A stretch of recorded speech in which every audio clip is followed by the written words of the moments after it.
all playing politics with the IDPs. I don't understand how a governor will direct a local government chairman. It's not done anywhere. The local government chairman is as elected as the governor of the state. I don't know where it's done and how it's done. I don't understand that. So it's all politics. Everyone tries to play politics. Everyone tries to look good before the people and try to, take advantage of the situation, to his own benefit. The issue should not be about politics. It should be about the lives of women and children. It should be about the children that have been orphaned. It should be about the women that have become widowed. Widows. It should be about men that have become, widowers. It should be about our children going back to school. It should be about children and having access to health. It should be about us ensuring that we give them what they need, because these people have been moved away from their place of residence, their place of comfort. They are no longer in their homes. Many of them sleep, as much as 20. Are you implying that even the fact that they are being given an opportunity to vote is not necessary? Should their resettlement, as someone says, the IDPs want to go back? Yes, should their resettlement be priority instead of them voting in the elections?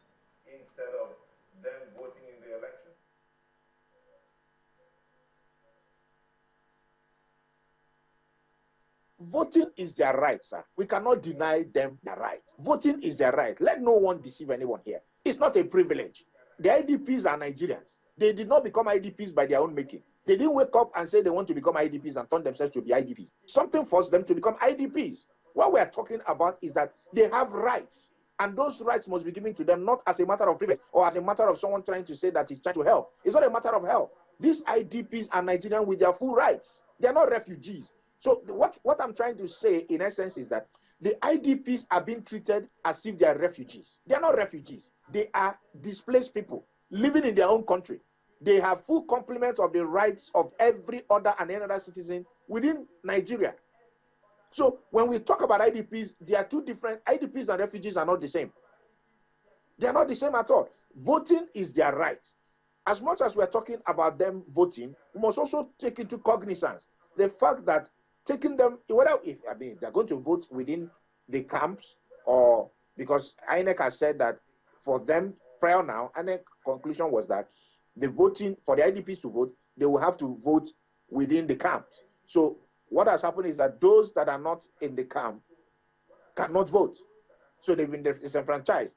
Fine. But what I believe that the government have been trying to do. I beg your pardon.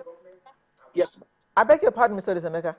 But those who are not in the camps, they've also been registered by INEC and registered by the state as IDPs. It is not everyone who is outside the camp that is registered as IDP.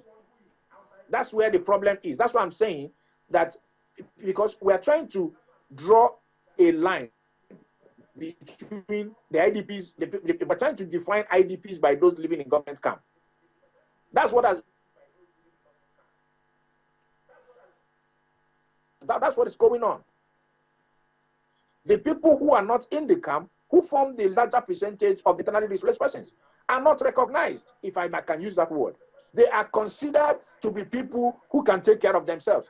But the fact that they've been forced out of their place of abode, the place of their business, the place of their, so the IDPs, you can't really take that from them. The people living outside the camps were registered voters, but a lot of them have not collected their PVCs. That's the truth. That's the gospel truth. I'm sure my brother can attest to that, because it's a fact that in Adamawa State, a lot of them have not collected their PVCs. In the same Borno State, many of them have not collected their PVC. Those that are in Abuja here, have they collected their PVCs? The answer is no. Those that are in Lagos, have they collected their PVC? The answer is no. Those in Kaduna, who are from Borno, Yobe, Adamawa, and even Gombe, have they collected their PVC? The answer is no. Those living in Bauchi, have they collected their PVC? The answer is no. Those in Taraba, in Plateau, have they collected their PVCs? The answer is no. Because INEC say that they can only distribute the PVCs in the government-controlled camps. And I'm telling you here that the statistics, accurate statistics that is available to everybody today is that less than 10% of the internally displaced persons are living in the camps. All right.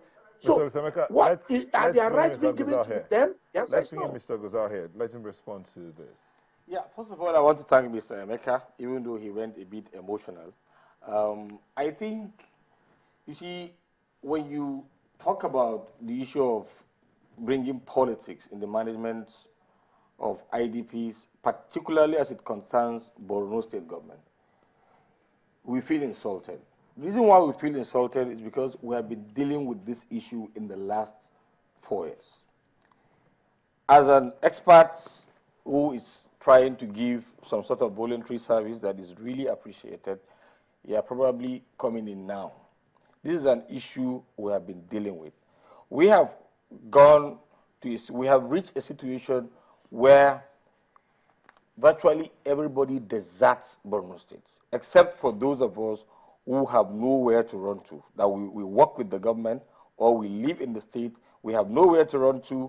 At some point, we took our destinies on our hands. Most of these volunteer organizations, the truth of the matter is that, and I don't necessarily blame them, not many of them want to even be in the state to help. The Borno state government has constructed over 2,230 houses to resettle people that were displaced between 2011 to date.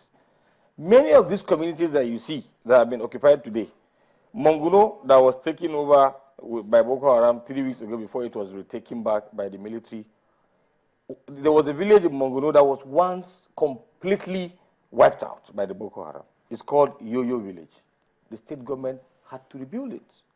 In Goza, houses, churches, mosques, schools, hospitals were rebuilt by the state government. In Konduga, the same thing. In Bama, the same thing. There is virtually none of these 20 local government areas that has been taken over by Boko Haram that was once not affected with communities rebuilt by the state government. The Borno state government had evacuated IDPs from Adamawa back to Maiduguri. The state government had evacuated IDPs from Chad, from Cameroon, from Niger, and I'm sure he will not disagree with me on that. So the issue of saying a government that has been that has spent over 30 billion naira, monies that should have been channeled to other sectors of the state, has been put into managing this insurgency, saying one is playing politics, it's really disturbing. But of course, I know that he's being emotional. He's probably as a result of the extent of his concern, for the situation. But the fact of the matter is that the Red Cross is involved in some of these activities. The Red Cross is in the camp. I don't know the organization he represents, but I do not think any organization outside the Red Cross actually works with this government. The fact of the matter is that he represents Social Worker Network Initiative. To be honest with you, I haven't heard about that within any of the camps. It is possible he's doing a lot from behind, which is quite appreciated, but within the camp, I haven't heard anything like that. Look, there was a time the governor wanted psychosocial treatment for the Chibok girls. We had to go and get people from Kaduna. We had to go and get people. At some point, some of the professionals were very unwilling to come. The governor had to rely on what we call interreligious mediatory council. They are based in Kaduna. They had to go and get them. We luckily got some people from the WHO, some people from Society for Family Health. They came and worked with the state government to give psychosocial reorientation to Chibok girls. The fact of the matter is that majority of the volunteers are not willing to come and work with the government. But you cannot blame them because there's the issue of personal safety. There's also the issue of imaginary fears. Because some of these fears are real, but some are actually imaginary, and you don't blame anybody. Because we that are seated here, if one is told to go to Afghanistan, you believe that once you land in Afghanistan, you are going to die.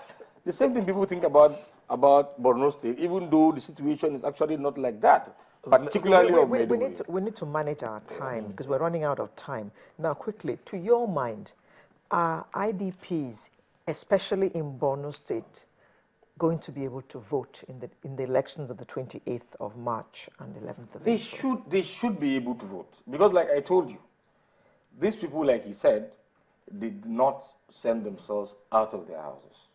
They came to Maiduguri, and then what the INEC did, INEC INEC set up a task force that is deployed to Borno State